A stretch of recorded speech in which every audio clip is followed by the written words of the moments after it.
아멘, 아멘. 방금 말씀 가지고 주의 날개 아래에서란 제목으로 말씀의 은혜를 함께 나누기 원합니다. 사랑하는 성도 여러분, 이 세상을 보면 두 종류의 사람으로 구분할 수 있습니다. 첫째는 물질이 중심되는 사람이에요. 다른 말로 환경에 따라서 사는 사람입니다. 집이 어떻고, 자기의 통장 잔고가 어떻고, 자기의 타는 차가 어떻고, 그러니까 주변에 있는 환경에 의하여 영향을 받는 사람이죠. 그리고 그 환경에 따라서 믿음이 좌우되는 사람입니다. 그러니까 물질이 있고 환경이 좋으면 좋다가 물질이 없어지거나 환경이 나쁘면 믿음의 바닥을 치는 그런 빈곤감으로 인하여 힘들어하는, 어쩔 줄 모르는 사람들이 있다는 거죠. 두 번째는 믿음이 중심되는 사람이에요. 그건요, 다른 게 아니라 신앙의 가치가 바로 세워짐으로 말미암아 말씀이 중심이 되는 사람들이 있다는 거예요.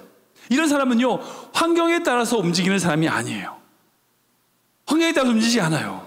오직 하나님만을 바라보는 사람들이라는 거예요. 이 물질과 환경에 따라서 그 사람의 감정과 마음이 움직이지 않는 사람들이 있다는 겁니다. 하나님을 바라보면서 흔들리지 않는 믿음을 지키는 사람들이 있어요. 근데 솔직히 대부분 어떨까요? 첫 번째가 대부분이에요. 환경에 따라서 움직이는 환경 중심의 사람들이 대부분입니다. 저도 물론 그런 것 같아요.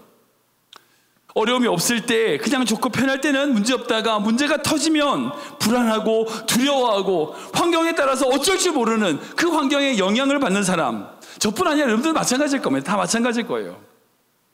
누구나 환경이 어렵고요, 힘들면요, 마음과 영혼이 고단해요, 힘들어요. 그렇다고 해서 이 모든 사람이 첫 번째 부르다, 그래서 단정 지어가지고 나는 어쩔 수 없어, 자체가 필요 없습니다. 그렇게 해서 안 됩니다. 그리고 단정 지어서도 안 돼요. 물론 물질에 의하여 흔들리는 것은 사실이지만 우리에게 뭐가 있어요? 믿음이 있어요. 믿음, 말씀이 있다고요.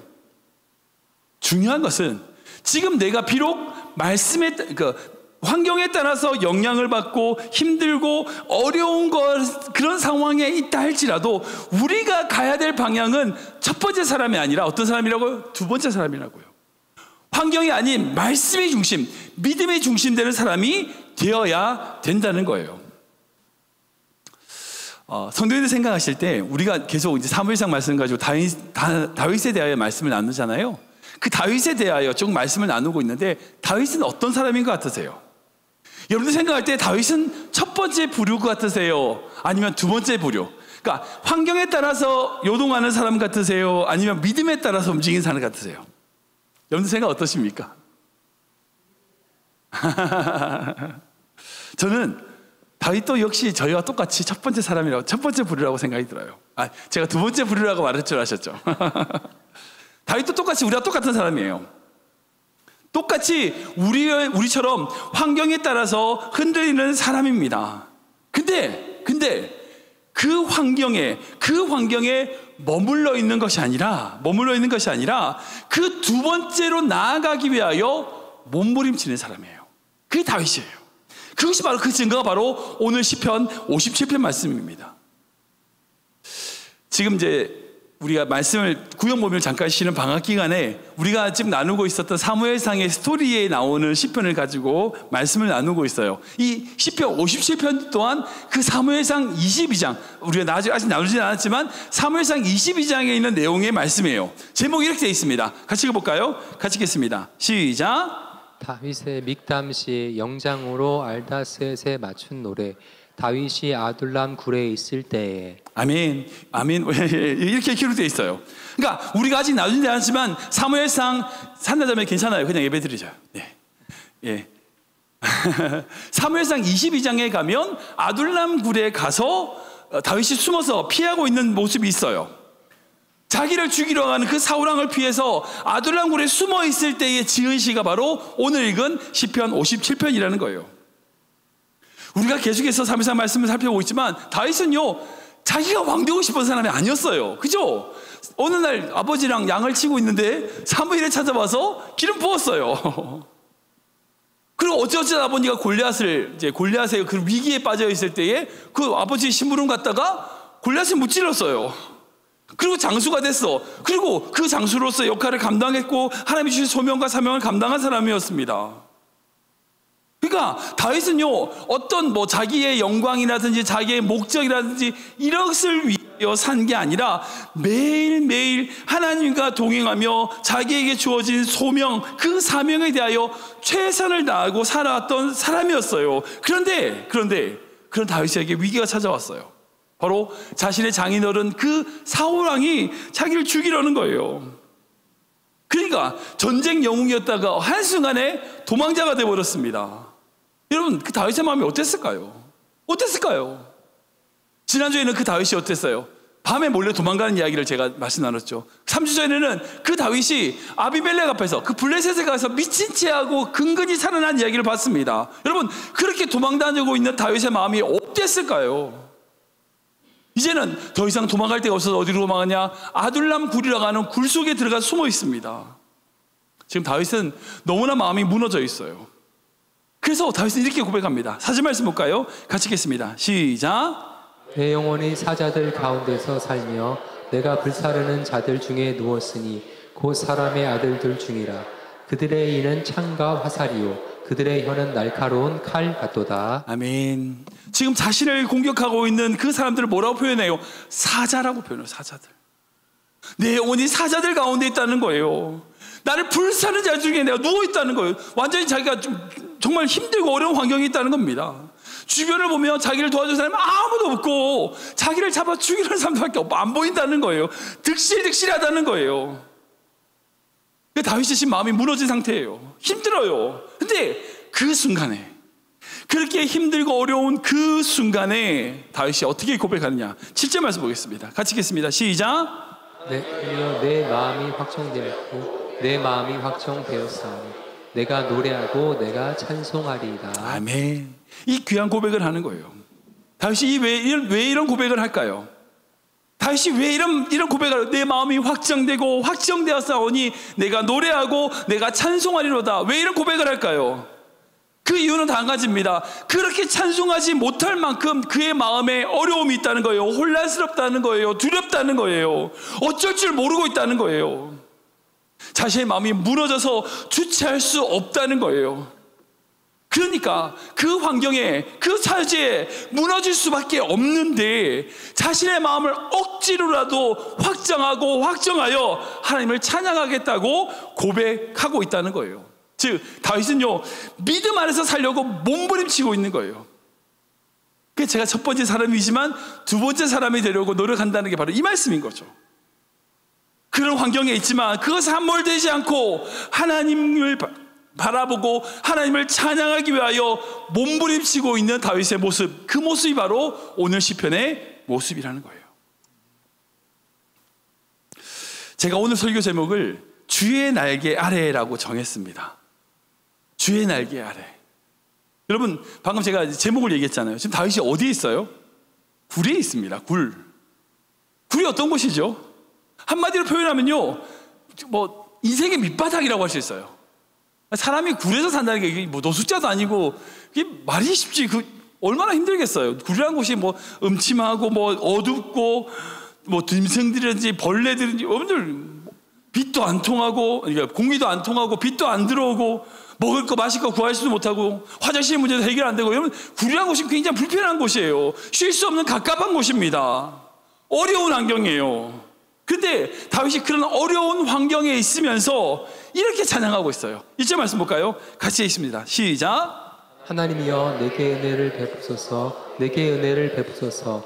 내 영혼이 주께로 피하되 주의 날개 그늘 아래에서 이 재앙들이 지나가기까지 피하리다. 아멘. 정말 귀한 믿음의 고백이에요. 지금 자신은 굴에 있어요.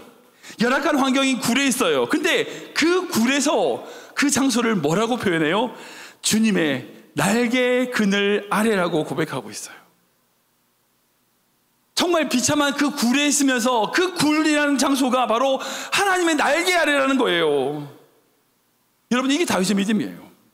이 다윗의 믿음이에요.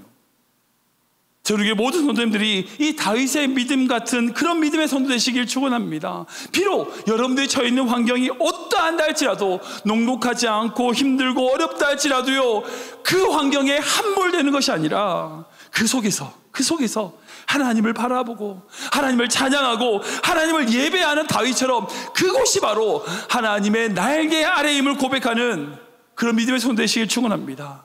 비록 우리는 첫 번째 부류의 사람이에요. 예, 그래요. 환경의 영향을 받아요. 환경에 따라서 움직여요. 마음이 낙심이 될 수 있어요. 그러나 그 자리에 머물러 있는 것이 아니라 믿음으로 두 번째 자리로 나아가려고 몸부림치는 다윗처럼 그렇게 나아가는 귀한 손 되시길 축원합니다. 그렇다면 다윗이 그 굴에서 어떻게 하나님을 발견했기에 그 굴을 하나님의 날개 아래라고 표현했을까요? 그 이유를 한번 찾아볼까요? 첫 번째로는 바로 아둘람 굴에서 다윗은요, 하나님께 기도하는 법을 배웠기 때문이에요. 우리 같이 읽어볼까요? 시작. 아둘람 굴에서 다윗은 하나님께 기도하는 법을 배웠습니다. 한 번 더 읽겠습니다. 아둘람 굴에서 다윗은 하나님께 기도하는 법을 배웠습니다. 우리 2절 말씀인데요, 같이 읽겠습니다. 시작. 내가 지존하신 하나님께 부르짖으며 곧 나를 위하여 모든 것을 이루시는 하나님께로다. 아멘. 아멘. 아시는 것처럼 제가 LA에서 사역하다가 여기로 온 지 7년째 됐죠. 제가 LA에서 한 6년 정도 사역을 했었는데요. LA는 자연재해가 있습니다. 큰 자연재해가 있어요. 뭔지 아시죠? 지진이 있어요. 그럼에도 너무 감사한 게 자연재해가 없어요. 근데 LA 같은 경우는 항상 빅1이라고 해서 이제 언젠가 큰 거, 그러니까 7.0 이상의 어떤 지진으로 강도 7.0 이상의 큰 지진이 언젠가는 온다는 걸 알고 있어요. 언제인지 몰라. 언제인지 모르지만 항상 지진이 온다는 것을 사람들이 다 알고 있어요. 그리고 이제 한 번씩 그렇게 큰 지진이 아니지만 조그만 지진들이 생깁니다. 제가 있을 때도 사역할 때도 한 두세 차례 정도 지진이 있었었는데, 근데 이제 그렇게 지진이 있고 나면 어떤 그런 지진에 관하여 목사님들이 모였을 때 어떤 목사님이 농담처럼 하신 말씀들이 있어요. 뭐냐면 LA에 그렇게 지진이 나면 그 주일에 교회에 오는 성도들 숫자가 달라진다는 거예요. 성도들의 헌금 액수가 달라져요. 지진이 나면. 새벽 기도에 참석하는 사람들 숫자가 달라지고 새벽 기도에 드리는 기도의 소리가 달라진대요.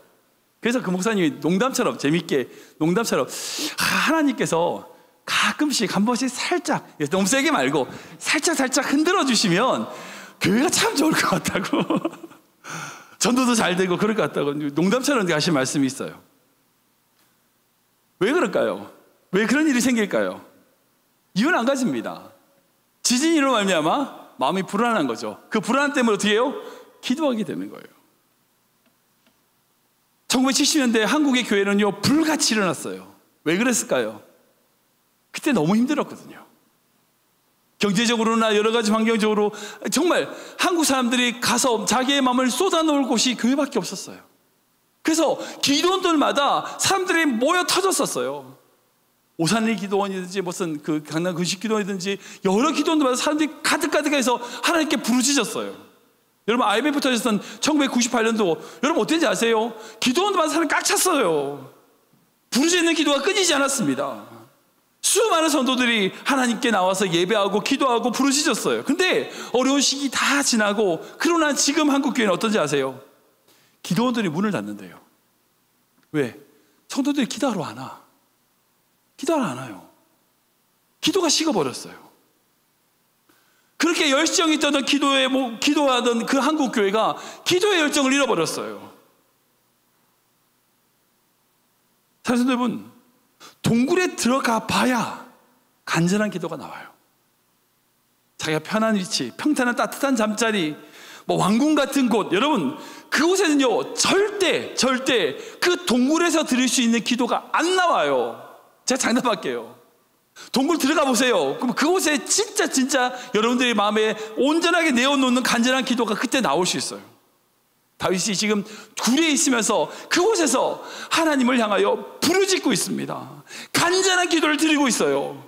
나를 위하여 모든 것을 이루시는 하나님께 부르짖고 있어요. 왜? 그곳에 있으니까, 그 굴에 있으니까.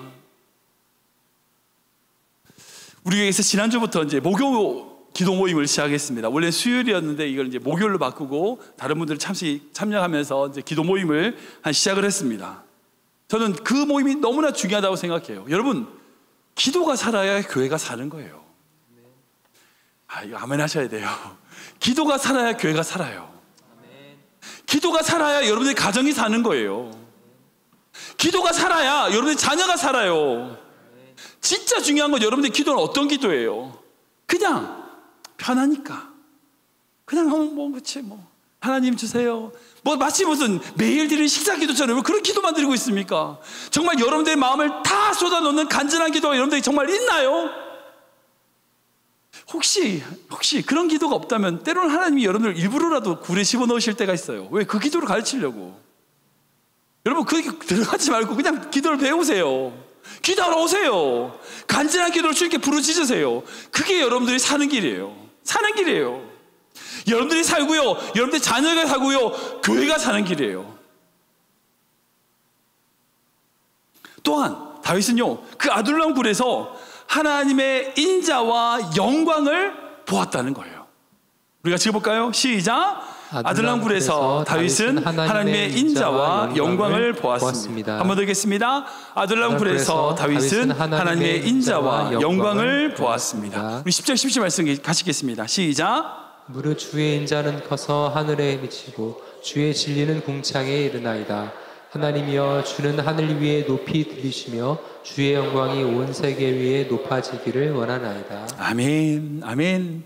여러분 이 고백이 정말 귀한 믿음의 고백이에요. 왠지 아세요? 지금 다윗이 어디 있어요? 굴에 있잖아요. 굴이란 곳이 어떤 곳이에요? 하늘이 보여요? 안 보여요? 안 보여요. 굴에서 무슨 하늘이 보여요? 하늘이 안 보여요. 입구에 조그맣게 보이는 그게 다죠. 하늘이 보이지 않아요. 넓은 궁창이 보이지 않습니다. 근데 하늘이 막혀있는 그 자리에서 다윗이 무엇을 봐요? 하나님의 인자와 영광이 하늘에 미치고 궁창에 가득한 것을, 주의 영광이 궁창에 가득한 것을 보는 거예요. 여러분 그게 다윗의 믿음이에요. 다윗의 믿음이에요. 지금 내 눈에 보이는 건요, 사방이 막힌 굴이에요. 좁고 좁은 굴이에요. 그러나 그 굴에 갇혀있는 것이 아니라 믿음의 눈을 들어 하늘 높이 솟은 그 하나님의 인자와 영광을 보는 것. 여러분 그게 믿음인 거예요. 우리가 환경에 함몰되어 버리면요 아무것도 안 보여요. 그렇잖아요. 아무것도 안 보여요. 그러나 우리가 믿음으로 나아간다면, 그 믿음으로 하나님 앞에 주시는 그 믿음으로 나아간다면, 비록 내 주변에 모든 것이 막혀있다 할지라도, 우리 육신은 굴에 갇혀있다 할지라도 하늘을 바라보는 인생이 되는 거죠. 이와 유사한 이야기가 바로 한 분 더 있습니다. 바로 바울이에요. 바울. 우리 고린도서 말씀인데 같이 읽어볼까요? 같이 읽겠습니다. 시작. 그는 보이지 아니하는 하나님의 형상이요 모든 피조물보다 먼저 나신이시니 만물이 그에게서 창조되되 하늘과 땅에서 보이는 것들과 보이지 않는 것들과 혹은 왕권들이나 주권들이나 통치자들이나 권세들이나 만물이 다 그로 말미암고 그를 위하여 창조되었고 또한 그가 만물보다 먼저 계시고 만물이 그 안에 함께 섰느니라. 아멘. 지금 사도 바울은 골로새서에 하늘과 땅 그 모든 것을 창조하신 창조주 하나님, 그리고 그 하나님의 권세와 능력, 그리고 왕권과 주권에 대하여 선포하며 찬양하고 있어요. 근데 그가 그렇게 찬양한 곳이 어딘지 아세요? 이 골로새서를 어디서 쓴지 아세요? 감옥에서 썼어요. 감옥에서. 여러분 굴이나 감옥이랑 비슷하잖아요. 비슷하죠? 바울은요 지금 이 세상에 그 주관자들이 세운 그 권세에 의하여 감옥에 갇혀 있어요. 그러나 그 세상의 주관자의 권세에 의하여 갇혀 있는 그 감옥에서 그 자기를 가두는 권세만 보는 것이 아니라 모든 왕권과 주권과 통치자들과 권세를 창조하신 그 하늘과 땅을 창조하신 그 하나님의 영광을 보며 찬양하고 있는 겁니다. 우리의 모든 성도님이 그런 믿음 되시길 축원합니다. 우리 인생에 때로는 굴이 있을 수 있어요. 예, 있을 수 있죠. 굴에 들어갈 수 있어요. 그러나 그 굴이 더욱더 하나님의 영광을 명료하게 보는 귀한 은혜의 장소가 될 수 있다는 걸 꼭 기억하십시오. 내 주변은 다 막혀있고 우겨쌈을 당하여 죽을 것 같아도 아니에요. 우리 결코 죽지 않아요. 왜? 우리는 하나님 거니까. 그 자리가 오히려 하나님의 그 놀라운 영광을 볼 수 있는 은혜의 자리라는 것을 기억하시기 바랍니다. 여러분들 인생 가운데 어떤 어려움이 있습니까? 여러분 그 어려움과 문제만 보지 마세요. 여러분들 찾아오는 그 답답한 모든 환경을 보지 마십시오. 여러분들 그 환경을 뛰어넘어 온 세계를 다스리시는 그 하나님의 영광, 그 하나님의 인자와 그 놀라운 능력을 바라보는 귀한 믿음의 성도 되시길 주님으로 축원합니다. 말씀 정리하겠습니다. 오늘 우리는 계속해서 사무엘상 말씀으로 나타난 사건들의 다윗에 드렸던 고백들을 지금 쭉 나누고 있어요. 지난주에는 시편 59편, 그 전주에는 시편 34편, 오늘은 시편 57편. 이게 다 다윗이 힘들고 어려운 순간에 드렸던 고백들입니다. 지난 말씀드렸지만 시편은요, 어떤 역사서가 아니에요. 예언서도 아니에요. 시편은 고백이에요, 고백. 그러니까 어떤 역사적 사실을 어떻게 가르쳐주는 그게 아니라 그 역사적 사실 속에서, 그 환경 속에서 그 다윗이 어떻게 고백했냐는 거예요. 어떤 공동체가 어떻게 드렸냐, 그 고백을 드렸냐는 거죠. 오늘 시편은 다윗이 그 사울왕을 피하여 비참한 그 굴에 갇혀 있을 때에, 굴에 숨어 있던 그 순간에, 어려운 순간에 드렸던 고백입니다. 사랑하는 여러분, 여러분들이 아둘람 굴에 갇혀 계십니까? 숨어 계십니까? 지금 여러분들 주변에 꽉 막혀 마치 사도 바울이 감옥에 갇힌 것처럼 갇혀 계시는 그런 상황입니까? 비록 우리가 어떤 환경이든지 간에요, 우리가 드려야 될 고백의 선언이 있어요. 바로 8절 9절입니다. 같이 읽겠습니다. 시작. 영광아 깰지어다. 비파야 수금아 깰지어다. 내가 새벽을 깨우리로다. 주여, 내가 만민 중에서 주께 감사하며 문나라 중에서 주를 찬송하리다. 아멘. 여기서 다윗이 고백하는 새벽은요, 아무것도 보이지 않는 깜깜한 그 밤의 끝을 의미합니다. 그잖아요. 새벽은 그런 거잖아요. 깜깜한 밤의 끝이 새벽이잖아요. 우리가 새벽을 깨운다는 말이 무슨 말이에요? 우리 인생에 깜깜해서 아무것도 보이지 않는다 할지라도 우리는 하나님이 주시는 미련과 꿈과 소망을 가지고 하나님이 주신 새벽을 깨워야 된다는 거예요. 우리의 믿음을 깨워야 된다는 겁니다. 지금 내 손에 있는 비파와 수금을 깨워 노래해야 된다는 겁니다. 그리고 세상 사람들 중에서 오직 하나님께 감사하고 하나님을 바라보며 어떤 환경과 상황에서도 감사하는 인생이 되어야 된다는 거예요. 여러분, 결국 우리 인생을 결정짓는 것은 우리 환경이 아니에요. 다시 말씀드릴게요. 결국 우리의 인생을 결정짓는 것은 우리 환경이 아니에요. 그 환경에서 내가 어떻게 반응하냐예요. 환경이 아니라 그 환경 속에서 내가 어떻게 반응하느냐가 내 인생을 결정해요. 여러분, 그런 적 있잖아요. 정말 좋은 환경임에도 불구하고 불평만 하는 사람들이 있어요, 없어요? 있어요. 우리가 보면 너무 편할 것 같아. 그때 불평을 해요. 반대로 정말 힘들고 어려운데 감사하는 성도들이 있어요, 없어요? 있어요. 여러분, 어떤 걸 선택하시겠어요? 어떤 걸 선택하시겠어요? 지금 여러분들 그 환경에 함몰되어서 그냥 그래 이렇게 살다 죽어야지 그렇게 하시겠어요? 아니면 새벽을 깨우시겠어요? 여러분들 손에 있는 그 비파와 수금을 깨워 하나님을 찬양하시겠어요? 여러분, 그건 여러분의 결정이에요. 여러분들의 결정이에요. 어느 누구 되줄 수 없어요. 여러분들이 그런 결정을 해 나간다면 여러분, 그 결정 속에서 하나님의 주시는 그 놀라운 영광과 인자하심을 보게 될 줄 믿습니다. 비록 내가 굴에 있다 할지라도, 그곳에 갇혀 있다 할지라도 내가 하나님을 위하여 예배하고 찬양하기로 결정하고 내 마음을 확정하여 새벽을 깨우고 내 손에 들려있는 비파와 수금을 깨워 하나님을 찬양하기로 나아가면요, 여러분, 그 속에서 주님의 놀라운 임재를 경험하게 될 줄 믿으시기 바랍니다. 그게 신앙생활이에요.